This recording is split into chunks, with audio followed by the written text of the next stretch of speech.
Good morning from Panhandle Outdoors, America's only daily outdoor TV show. Your source for fishing, hunting, and information for folks who enjoy the great outdoors. Now sit back, relax. It's Panhandle Outdoors. Good morning, folks. Welcome to Panhandle Outdoors. I'm Winston Chester. I'm glad you're here this morning. We appreciate your viewership. Let's take a look at our weather brought to us by Gulf Coast Air Conditioning, Drew Pollard and his hard-working crew. And all the crew is working hard in this weather. And we're just glad to have our everyday needs taken care of. We want to make sure that you understand how hot it is. I know it's been all over with news and weather and all kind of stuff. It's just extremely hot. So be very careful, like we talked about yesterday. High today, 98. Here on the coast, 78 low.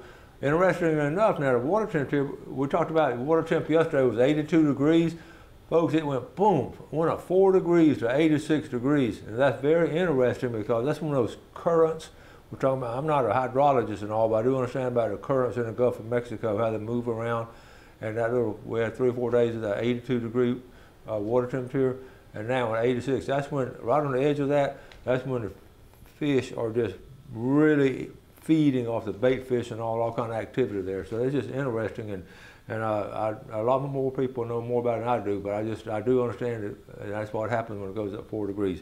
Okay, our river reading is brought to us by Mountain Dew. Get out and do, or get out in cool weather and do it. Looking at the Apalachicola of Brunstown, it is a 3-point even, and the Choctaw Caraville 3 even. That's interesting. Both rivers are reading the same, and both rivers have the same activity. Just a little bit of a slow drop to it. The river's in great shape. I mentioned fly fishing early in the morning yesterday.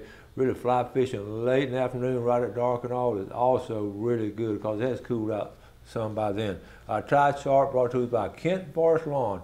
Today is Thursday, 23rd. We've got one more day of today of neat tides. Tomorrow will be decent tides, and Saturday will be real good tides. So be aware of that. We're looking at the wind today coming out of the west-northwest at 13.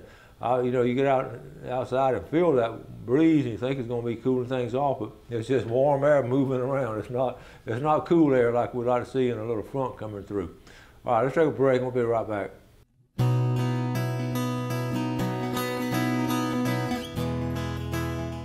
Okay, welcome back. You all are really good about staying in contact with me, and of course with the phones, they're so good now about relaying messages and all. I always appreciate getting messages. Sometimes I say this over and over again, I get caught up in a lot of other things, and if I have not responded to your message, however you send it, please send it again. Don't feel like I'm ignoring you because sometimes I'm staying pretty busy. Okay, here's one right here. We're going to do this today. This is here's how I get some James Weeks. Hey Winston. Love your show. Please enter me in your week's drawing. Thank you and God bless. So, James, we're going to enter you today. Matter of fact, folks, today we're going to have a drawing. I was thinking, you realize it was the first day of summer like 2 days ago. All this heat we've been having, that hadn't been summer heat. That's been springtime heat. So now we're officially in the summer when we had the summer solstice Tuesday. So anyway, this is, y'all know my fishing buddy Tony Bass from Valdosta, his wife Heather. She sent this picture. It's not funny, but anyway, she has a Hummer, okay? And buzzards, check this out, folks. Buzzards, this is her home camera, and the buzzards started eating that rubber lining around her sunroof. Can you believe that? Now, Tony, okay, here's another shot. They're up there pecking away at the rubber. I've never seen that. And of course, Tony, he's in that kind of business, so he can fix it up for her, I guess. But that's just interesting that the buzzard be eating that, I guess, that rubber lining. And she said it made a mess out of it. She and Gail talked some. Okay, let me see. Okay, here it is. This is the biggest fish Barbara ever caught. Barbara McLaurin. Check it out. A nice red grouper. Good job, Barbara. Okay, these pictures are coming here from Carabel, Seacourt and Marina. I'm sorry. Let's see. Captain Kim sent them to me. Got them out of order here. Okay, here we go right here. We got Barbara here. Okay, here's another group right here. Kim sent us to us. They will have some good fishing down there. This is just a bunch of guys going out for a day, catching some really good fish here. They call themselves the river rats. They ain't the freshwater guys. Good job, guys. And a father and son on Father's Day. Okay, good group down there, good folks down there in Seaquarters Marina.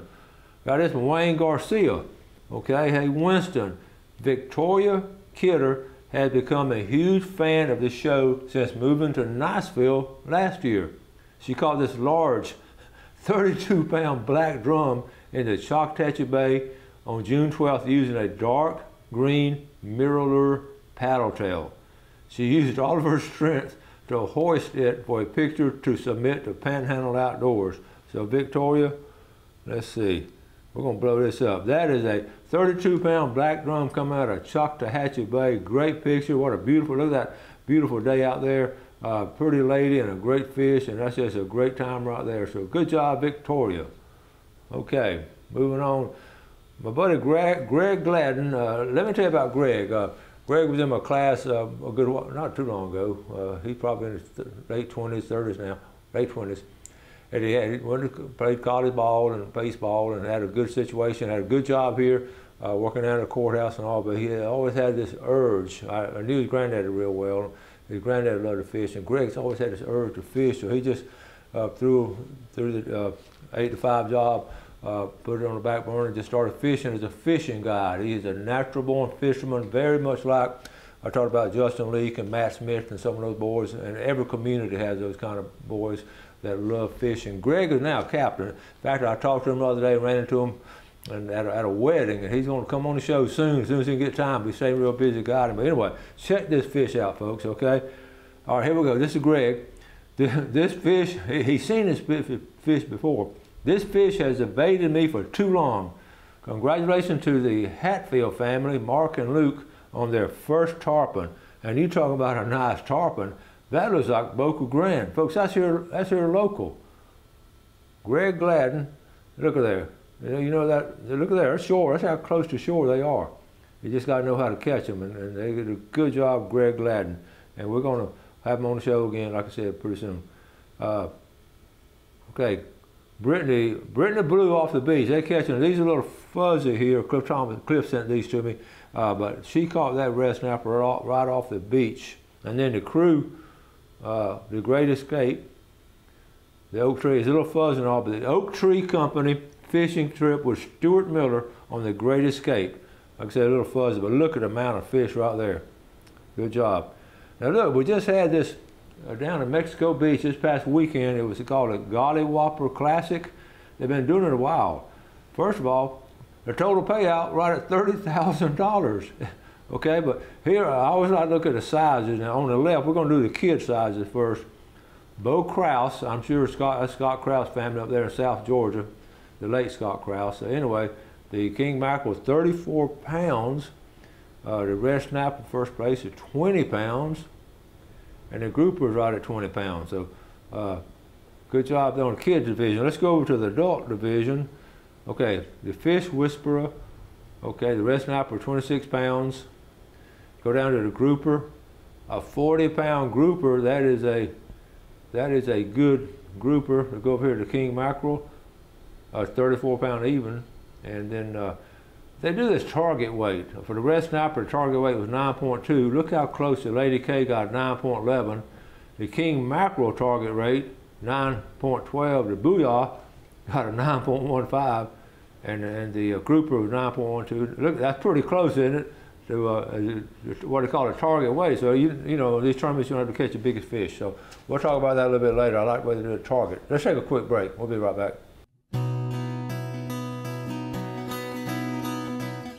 Okay, welcome back. We're talking about a target weight on the fish. I love the way when you do a tournament that way, because like I say, you don't have to catch the biggest, and you know, you just sort of, they give you a target weight at the captain's meeting. And here's a payout on the target weight. This is interesting. If the target weight paid out, of course, this is how many people enter and paid and everything, but red snapper was 4,800, the group was 3,800, and king mackerel 3,000 just for getting around a 9-pound fish. So that's cool right there. I want to say a special good morning to Skip Griffey's over there in Port St. Joe. I was down at in St. Joe day before yesterday and doing getting some batteries from a golf cart. That's another story. And his grandson works there, and I pulled in there to the St. Joe rental, and nursery there, and the nicest young man. He said, I had my decal, and he said, my granddad watches your show every morning, so I want a special good morning, and I appreciate you watching. Also, we're talking about crabbing yesterday on the show. I just got this from Tarpon Dock. If you don't have time to go crabbing, they got them down at Tarpon Dock, okay? Blue crabs are $4.99 a pound, and they're good. Their crabs are really good this time of year. And a mahi fillet is $14.99 a pound. So everything, think about that. That's just good fresh stuff right there. I want to go ahead and set up. We got this video talking about fishing, cleaning, and everything. I've shown this video before, but it's just important that we know how to do little things like cleaning fish. Talking about floundering this time of year. Floundering is so much fun, and a lot of us just clean the fish. But folks, over the years, people skin the fish a lot more than we used to. We used to never skin a fish. And Bobby Smith, who is the best bass fisherman and one of the best in the world as far as I'm concerned, but he also loves to flounder. This is a video I did a while back with Bobby on how to skin a flounder. I've watched it several times. It's so important because watch how when he scales it, he's still going to some muddy because the flounder's right there. It just lives on the bottom right there on the bottom of all the stuff down there. So Jeff, let's roll this video. All right, hey folks, we're out here. We've been trying to do this for a good while now, but we're out here with Matt Smith and Bobby Smith, and Bobby's going to show us how to skin a flounder. Bobby, first of all, why do we do this? Well, I'll have to kind of show you as I go along. Is the reason I started doing this years ago, and everybody that's seen it has liked it. If they've ever eaten one of them that's been skinned, they don't want it any other way. And I've just been doing it for about 35 years now, I hope I don't mess this one up, because this is the only one we've got. Accidental catch when you're bass fishing, but if I had a box full here that I'd gig, then I could mess up and we could start over. But anyway, I'll try to do the best I can, but you got to have your right tools. This thing is probably 40 years old. This is an old fish scaler. My uncle gave it to me when I was a teenager. Now I'm in my 50s, so that's about right. Anyway, you got to have something with teeth that'll get those little fine scales off of the white side. I scale the bottom side. Yeah. Other is just a set of regular catfish skinner, something you can grip the skin, pull, and then you need a fairly sharp, well, it needs to be sharp, but a fairly thin bladed, pointed knife. But the reason that I skin a flounder, let's just scale a little portion here. Now that's what most people would do with a flounder. Now you can run your fingers across that and there's no scales on it. It's smooth as it can be. But watch this. See that black slime and mud? That's what you're eating when you eat a flounder that hasn't been skinned. Yeah. So therefore, I get rid of that. First thing, of course, I turn him over and I scale the white side. Well, they live on the bottom, so they're gonna get all this on them. Mm-hmm. But the white side doesn't have that old black mud in it like the top does. I don't know if it's mud or just fish slime or what it is. Don't pretend to be a scientist. I feel better about it, and everybody says they taste better that way. So that's the way I've always done it, and I've stood here and skinned over 100 pounds when I used to do this commercially. Yeah. And all right, we've got him scaled now, so we're just gonna rinse those scales off and then turn him over, and this is where the skinning part starts. Take a knife and I just get up on his shoulder, just above the top slot of his, where you see his gills end, get just behind that, make you a little small cut through to get started. Then take the point of the knife, slide it under there, push it out right in front of his dorsal fin there to make you a little tab that you can get a hold of with the skinners. Then you just continue cutting just under the skin, right behind the fin. Bring it all the way down to the bottom, and then do the same thing you did up here. You've got to have a little tab to get a hold of. So get the point of the knife just under the skin and bring it out right in front of the fin. Okay, then you're ready for the skinners. Catch that tab, and the important thing to remember is you cannot pull it all straight toward the tail. The flounder has a grain change in his meat, top and bottom, and if you simply pull it all toward the tail, you'll rip out 2 chunks of meat about the size of my finger all the way down the shoulder and the bottom side. What you want to do is skin from the fins toward the backbone until you pass that grain change. You can use your thumb to help you. Pull it back, just continue it on down, and pull toward the center.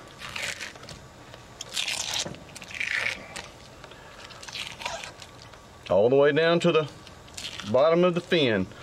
Right there is where that meat changes grain. You can see this coming straight in, these lines, and these lines are at a 45-degree angle. And this is that strip that you'll tear out if you try to pull it straight. All right, then we do the same thing with the bottom. We get the thumb under to help you, or use your first finger. Pull towards the backbone, toward the center.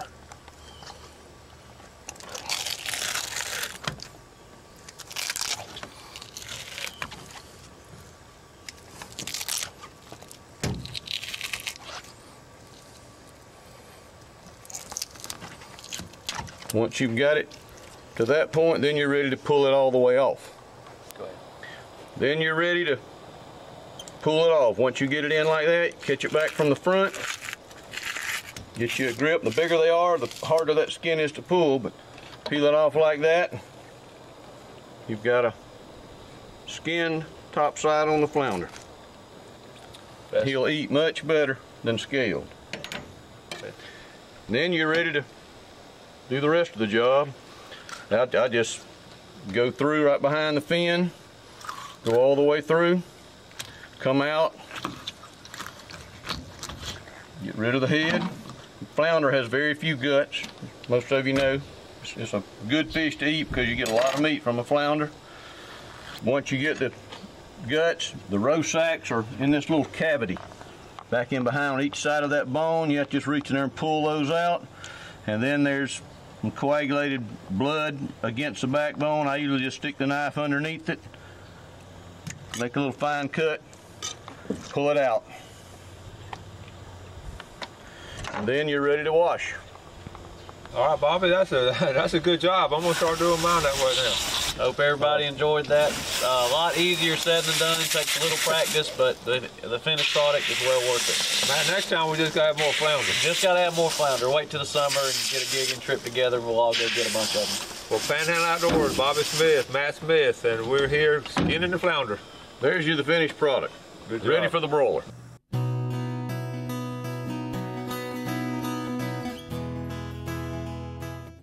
Okay, welcome back. Hope you not only enjoyed that, hope you learned how to do that. That's very important. A lot of fun, cleaning your own catch. Let's take a look at our fishing game time today, brought to us by Blue Water Outriggers. We're looking at our time, 7:34 to 9:34 this morning, and this evening, 7:55 to 9:55. Let's do this drawing we were talking about. And we're going to add a name right here, James Weeks. And it seems like I got another one somewhere, but if I don't have it, go ahead and send it back to me. James Weeks, okay? So we're gonna call this our beginning, it's always a viewer appreciation drawing, but this is the beginning of the summer celebration. I tell you, some of the ancient tribes and all would do on the summer solstice, did all kind of dancing and celebrations and all. So you don't have to dance anything, we're gonna do a giveaway. All right, here we go. And this drawing we're gonna give away, there's a thermocell cap right there. That's a cool cap. Thermocell, what a great invention. And about a big Johnson motor. They're really good. So you got two caps here. How about a Panhandle outdoor mug? Is that not cool? Okay, we got that. So we're gonna put that right here. And a Panhandle outdoor decal. In addition, a booyah lure. Okay, that's it. I'll put it right here in the cup. And how about a beetle spin? Boom, boom. And we can't have a giveaway without our floating pliers. I love these things. In fact, I'm gonna give you two. You can have one, then give one to someone you really enjoys outdoors with you. See if that'll go in here too. Oh, look at there. Okay, what else we got? Also got this great book, okay? Thomas Howell's great book right here, What the Woods Taught Me. I heard so much good feedback from that, and it's written from the heart. And living here, growing up in the Florida Panhandle. So all this now is in one package, okay? So the winner, we'll give away today, and then tomorrow we're gonna give away Tarpon Rock Seafood. You watch Panhandle Outdoors, you're a winner. Okay, here we go. I'm gonna go all the way to the bottom on this one. And the winner, all right. All the way from Southport, Lynn Alexander from Southport. I'll put it right here, Lynn. And come by Fox 28. If you live in Southport, well, if you can't come by Fox 28, give me a call. I live in Southport too. We'll get it to you. Okay, now, got that squared away. I've got several more things to talk about. One of the things, I was looking, let me mention this real quick. I was looking, I know it's been all over the news this week. I saw it first on social media where these teenagers broke in this big, really nice $3-4 million home over in South Walton, had this big party, you know, doing all kinds of stuff, boxing, drinking, and all just kind of, they said around 200. And you know, you usually think that's out of town kids coming down here to the beach partying. From what the law enforcement folks say, and it was local kids that did that. And it just, you know, all generations would party and all, but it's gotten, I mean, it's just so out of hand now. And I was thinking, I couldn't help but to think, I know you may get tired of me talking about it, I wonder how many of those kids doing outdoor stuff. And instead of being out there at 10, 11 o'clock, breaking in the house and partying, I was thinking they could be out there flounder gigging. They could be out there crabbing at the same time. They could be fly fishing. I was thinking about all the outdoor things those kids could be doing. And I know it's not a cure-all for everything, but we really, this is what I was talking about the other day, we're really in almost a desperate situation to help our young people get guided in the right direction. And the outdoors is just one small part of it. And that's what I said the other day. I feel like I have a new drive and a new ambition in trying to get this in all the schools. And you're not going to save all of them, but you can save some of the kids doing that. So I have a bunch more stuff to talk about, but I just wanted to sort of end with that, with a positive note that, you know, we just get out there and do the best we can and trying to help our young folks and all. But it's all local kids doing that. Not coming, people would think they're coming to the beach to have a good time, but I was sort of disappointed to see that happening. So it's going to get better. We're going to help them out. Y'all do something good today for your fellow man, like we're talking about all the time. You have a great day. Enjoy our beautiful outdoors, and God bless. Thanks for watching America's only daily outdoor TV show, Panhandle Outdoors with Winston Chester, featuring hunting, fishing, and other activities and information to help you enjoy the great outdoors. Join us next time for Panhandle Outdoors.